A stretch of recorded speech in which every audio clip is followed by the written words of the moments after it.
Jokowi sepertinya sangat kuat, seolah-olah satu negara kalah nih sama ini makhluk. Nah, menurut Pak Munarman, sebenarnya beliau kekuatannya apa sih sehingga telah lengser juga masih begitu powerful? Pengaruh terhadap arah advokasi atau prioritas kasus dan apakah itu menjelaskan perbedaan perhatian terhadap kasus seperti KM 50?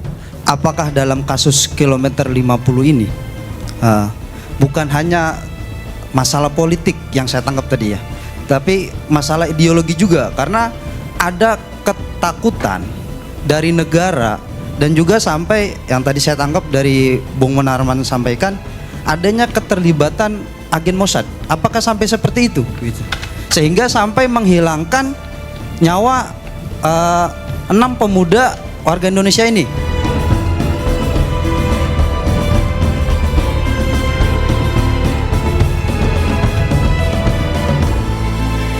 Baik, kami berikan sesi pertama ini 3 penanya. Ya, silakan untuk Bang Iwan, siap yang mau ini Bang Iwan, tolong dipilih ya, nanti sambil mic-nya dibawa ke belakang. Kalau dibantu siapa nih? Kang Wahyu, Bandoko atau siapa nih? Enggak, maksudnya yang bantu megang mic-nya ya, mendistribusikan mic-nya. Ya. Pertama, karena tadi yang nunjuk nih dari sebelahnya Bu Azizah ya. Namanya nanti disampaikan nama sederhana aja, nama dari mana, udah gitu aja.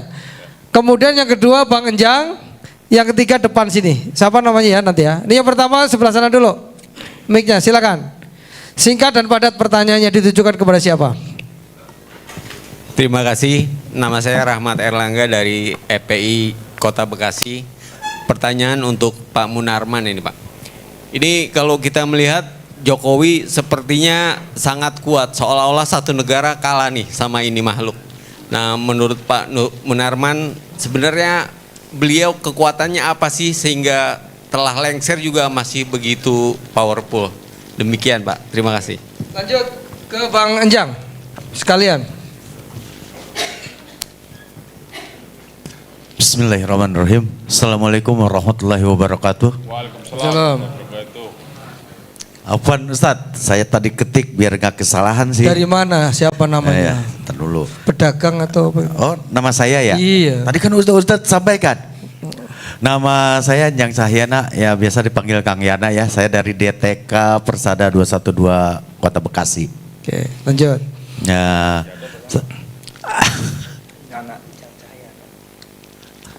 Apa Ustadz? Ini ada mungkin ya dua poin aja terkait dengan masalah advokasi HAM. Saya pengen menanyakan apakah sumber pendanaan NGO HAM termasuk dari luar negeri? Terus berpengaruh terhadap arah advokasi atau prioritas kasus dan apakah itu menjelaskan perbedaan perhatian terhadap kasus seperti KM 50? Itu poin yang pertama, Ustadz. Oke. Yang poin kedua, saya juga pengen mungkin agak sedikit tendensius terhadap bagaimana sebenarnya struktur dan sumber pendanaan di LBHI yang pernah Ustadz pimpin nih, ya khususnya terkait dengan pendanaan dari luar negeri dan sejauh mana hal itu dialokasikan dalam penanganan kasus HAM ini. Mungkin itu aja dari saya. Ya, lanjut yang ketiga. Terima kasih. Wassalamualaikum warahmatullahi wabarakatuh. Mic-nya boleh dikatakan dibantu di sini biar cepat. Mas, bantu mic-nya dari sini. Nama dan Assalamualaikum warahmatullahi wabarakatuh. Waalaikumsalam warahmatullahi Nama saya Muhammad Suhendi. Saya sebagai mahasiswa, alhamdulillah saya bisa hadir di tempat ini. Izin bertanya untuk Bung Haji Munarman SHMH, apakah dalam kasus kilometer 50 ini bukan hanya masalah politik yang saya tangkap tadi ya, tapi masalah ideologi juga, karena ada ketakutan dari negara dan juga sampai yang tadi saya tangkap dari Bung Munarman sampaikan adanya keterlibatan agen Mossad. Apakah sampai seperti itu gitu, sehingga sampai menghilangkan nyawa 6 pemuda warga Indonesia ini, gitu. Itu saja. Baik, terima kasih. Sesi pertama pertanyaannya berat-berat, tapi semua itu tujuan ke Bang Munarman ini ya. Ya, kan nanti Bang Edi lain lagi. Ya, Kang Em. Baik, yang pertama dari anggota FPI, Jokowi kok masih jadi pandemi ini, pandemi terus sampai hari ini. Yang kedua dari Kang Enjang, ya kan? Ini LBH ini atau HAM itu dibiayai luar negeri, sih bener nggak sih? Karena beliau pernah jadi ketua LBH kan? Ya. Silakan kupas tuntas saja. Baik, dari Rahmat Erlangga tadi ya. Kenapa Jokowi kuat? Pertama-tama secara real politik itu, dalam berpolitik itu yang memiliki kekuatan satu yang punya uang. Nah, Jokowi itu di belakangnya itu betul-betul disokong oleh pengusaha-pengusaha yang membackup-nya. Kita ingat pernyataan Ahok waktu Ahok menjabat, meneruskan jabatan gubernur, Jokowi jadi presiden. Ahok bilang Jokowi nggak bakal jadi gubernur dan jadi presiden kalau tidak didukung oleh para pengembang. Jadi jelas itu, ya. Jadi yang membackup Jokowi sampai sekarang pengusaha-pengusaha itu sampai sekarang. Jelas kapitalisme, ya. Jadi itu ya kapitalis lokal lah yang menjadi sub dari elit-elit global, ya. Jadi kalau ditanya apa kekuatannya, uang. Dengan uang ini dia membeli semua, dia merusak semua institusi negara di kita, termasuk kepolisian, BIN, TNI, dirusak semua dengan uang itu, ya. Jadi dia mengandalkan loyalitasnya itu dari kekuatan uangnya, yang tidak mau ini dipindah sama dia, tidak dikasih jabatan, sehingga tidak lagi ada sistem meritokrasi itu, ya. Jadi itu kalau jawabannya yang tuntas begitu.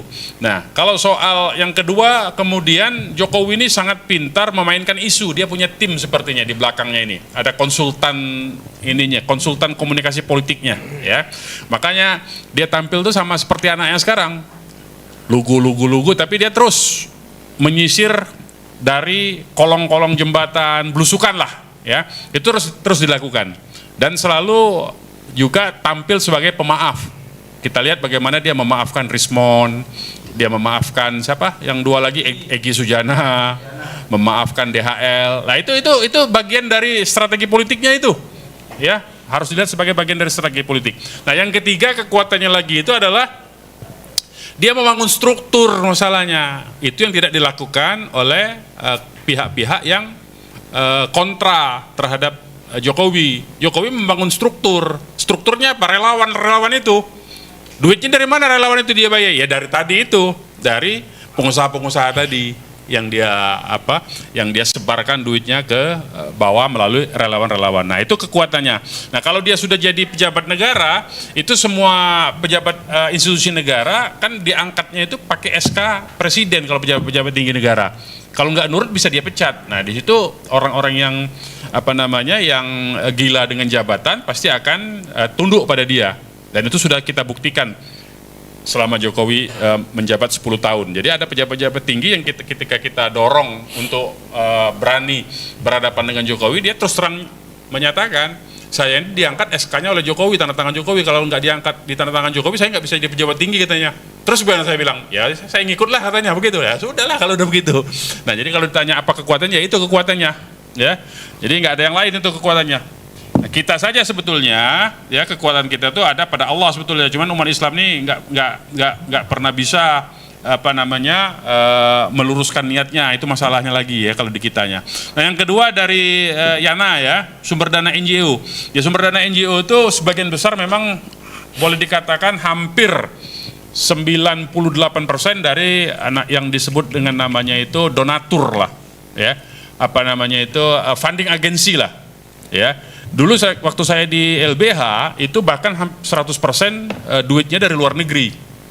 Jadi ada pengalaman lucu waktu saya pegang menjadi ketua itu, dana. Ini LBH Jakarta Pusat.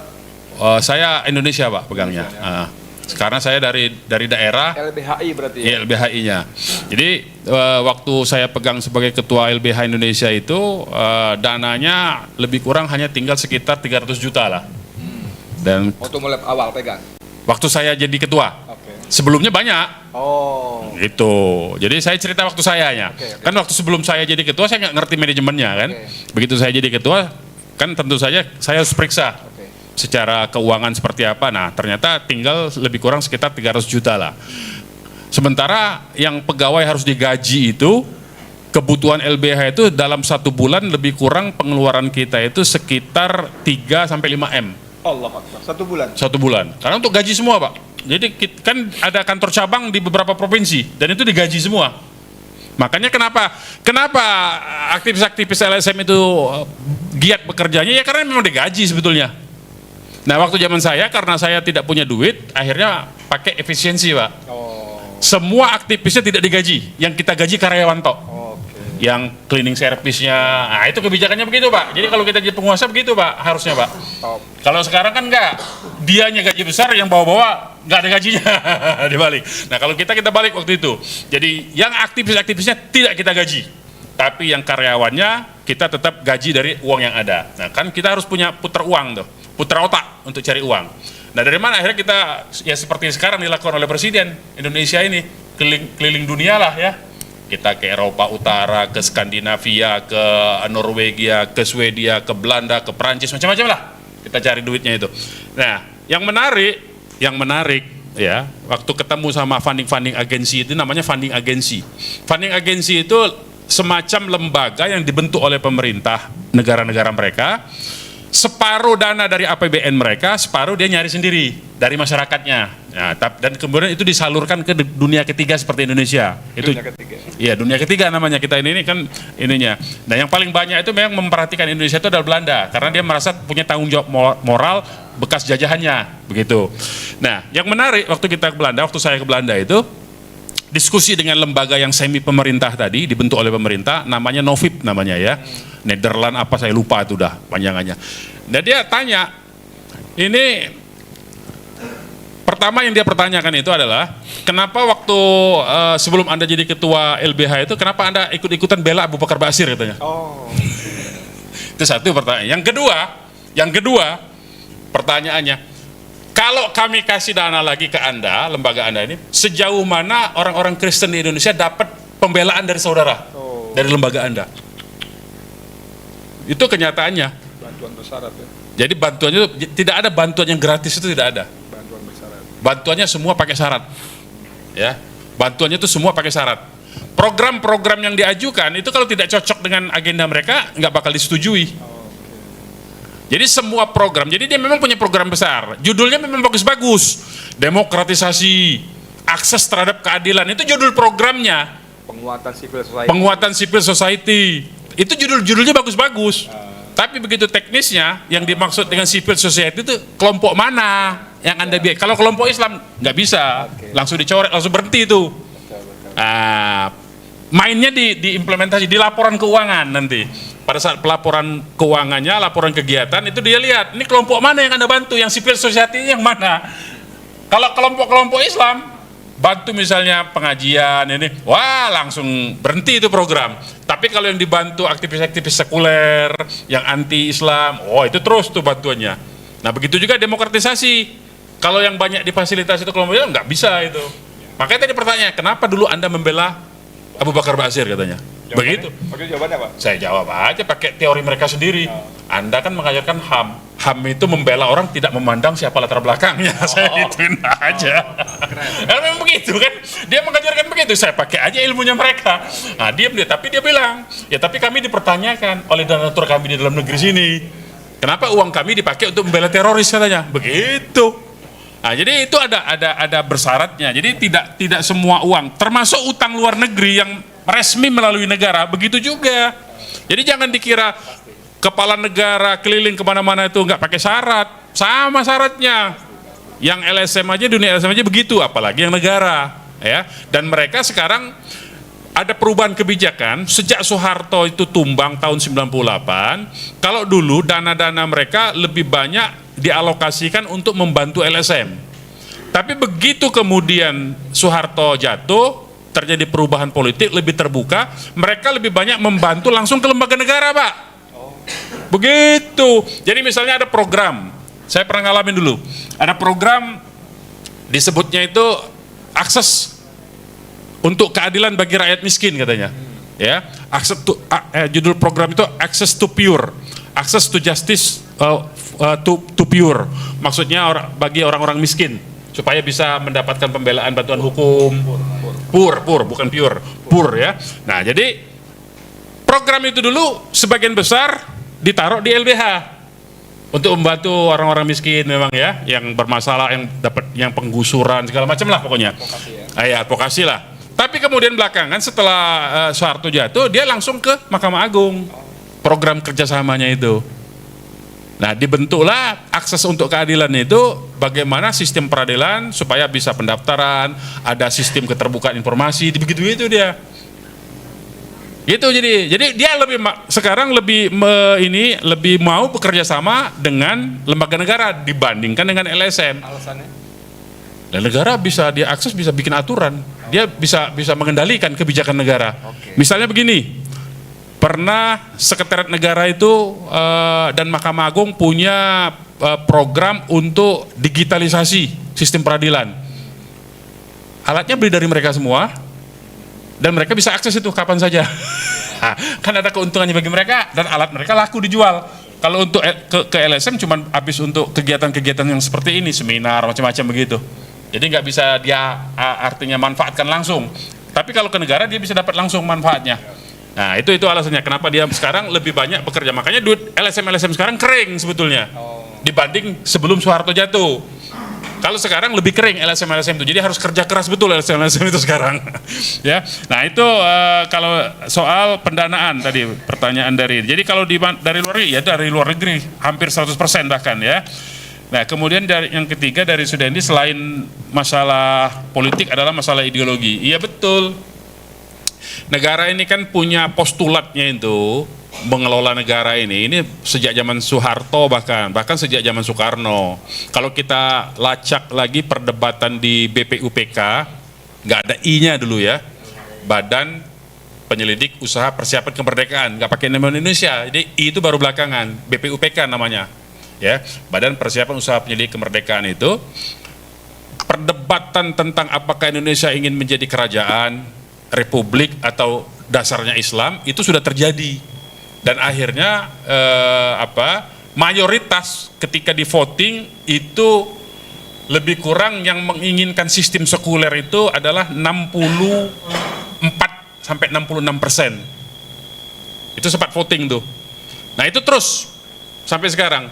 Sehingga kemudian negara ini memandang kekuatan ancaman bagi negara ini, ya, eksistensi negara ini ancamannya dari kelompok kanan yaitu Islam dan kelompok kiri yaitu komunis.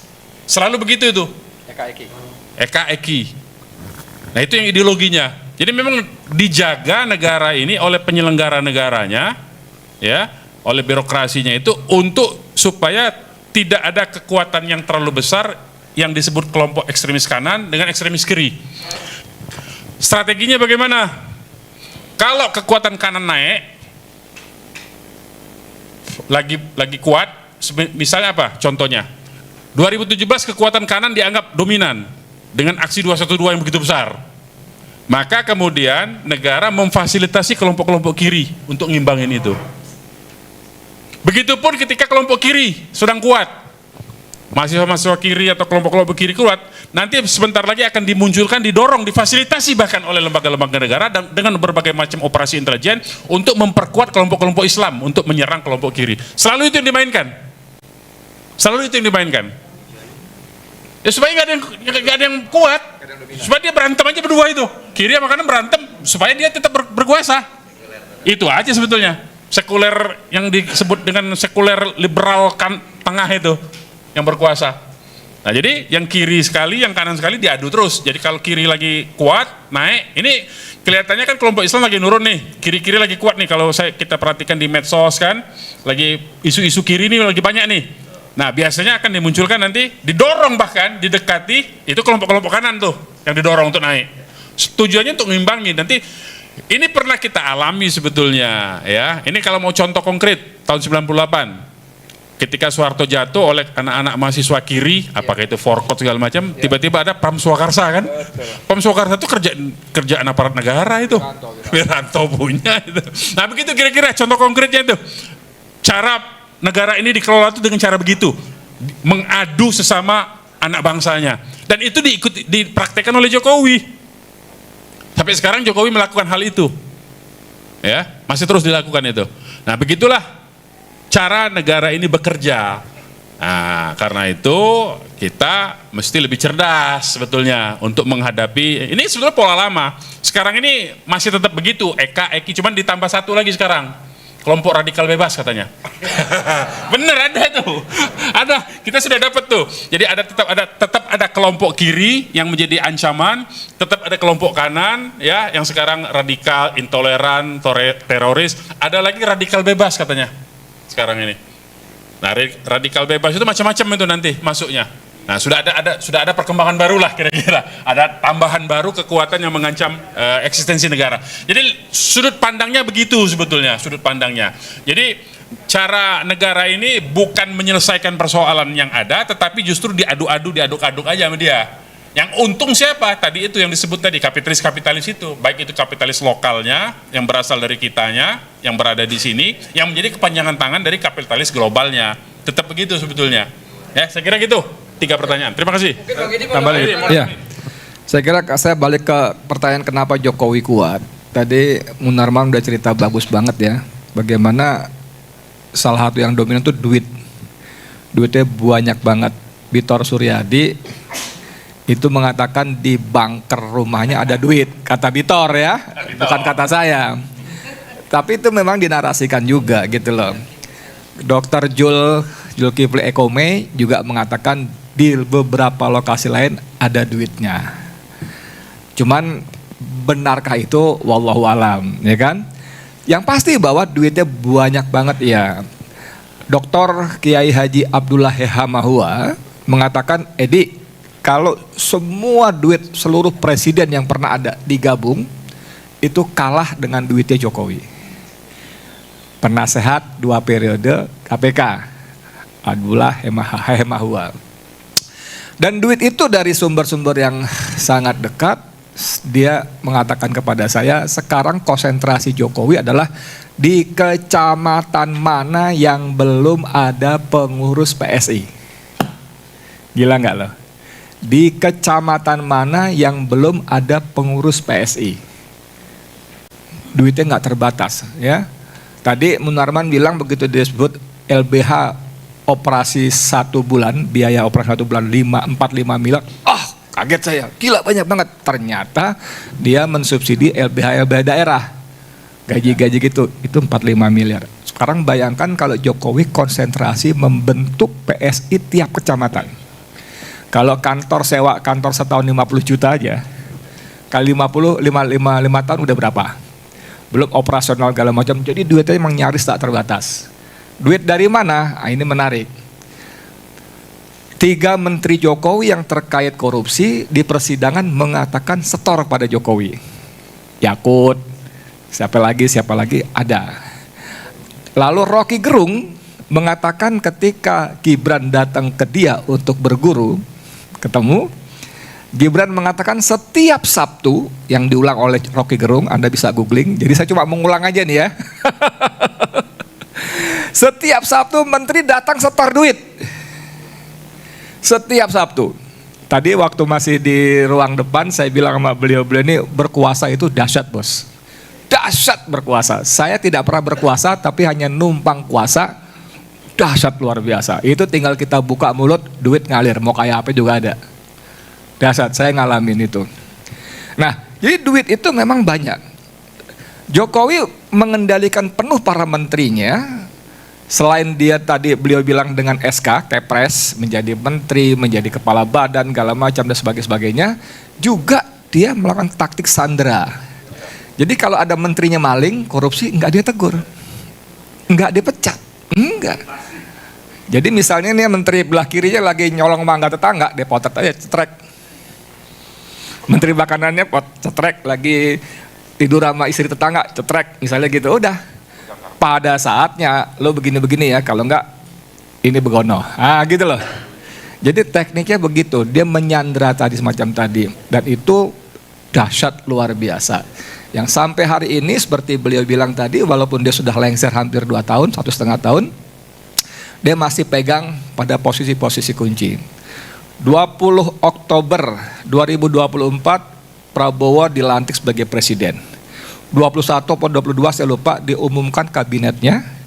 17 menteri Jokowi ada di situ. Pratikno, Sri Mulyani, Tito Karnavian, bla bla bla bla, 17. Dan kalau siapa namanya Muhammad Saididu mengatakan tanggal 13 Oktober 2025 ya. Ya 2024.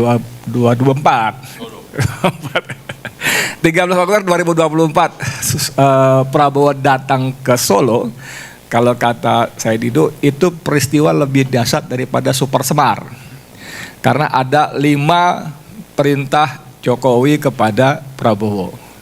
Selain titip 17 nama, perintahkan tidak boleh mencopot Listio Sigit minimal 1 tahun. Ada 2 lagi yang saya nggak boleh ngomong, masalahnya nggak enak. Tapi kemudian ketika saya datang ketemu dengan orang sangat dalam, bukan ordal lagi, sangat dalam, dia akui itu, cuman dia jelaskan ini begini, ini begini, ini begitu. Yang juga saya nggak boleh jelaskan juga gitu loh. Jadi bagaimana dahsyatnya Joko Widodo gitu loh, dahsyat sekali. Nah tadi kembali lagi, Munar mengatakan bahwa dia tidak ikhlas, betul, lengser. Ingat nggak bagaimana Kodari, Muhaimin Iskandar, siapa lagi menarasi, termasuk si ini, siapa? Temen dulu itu, Lanyala Mataliti. Itu mengkampanyekan Jokowi 3 periode. Yang konon katanya Hasto membuat Megawati marah. Karena konstitusi mengatakan cuma 2 periode. Kata Hasto ya, kita nggak tahu apa bagaimana ya. Jadi bagaimana Jokowi ngeyel ngotot pengen 3 periode itu yes.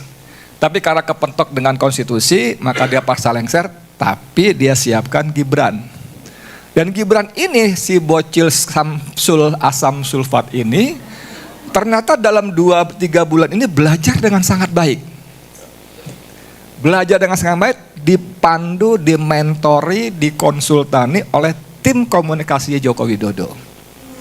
Anda bisa bayangkan bocah pelangak-pelongok yang salah ngomong gak ngerti apa-apa itu, tiba-tiba dia bisa ngomong, Pak Yusuf Kalla itu idola saya, teladan kita semua.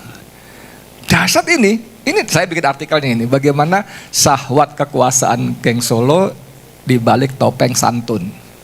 Dan artikel saya itu di banyak komentar. Jadi bagaimana Jokowi betul-betul mempersiapkan comeback. Apalagi kalau kita mundur ketika Koni Rahakundini bicara kepada media, dia ketemu Roslan yang sekarang jadi ketua Danantara. Dia diminta gabung ke TKN-nya Prabowo Gibran. Mbak Koni gabung dong, resmi dong, pakai baju biru muda dong gitu kan.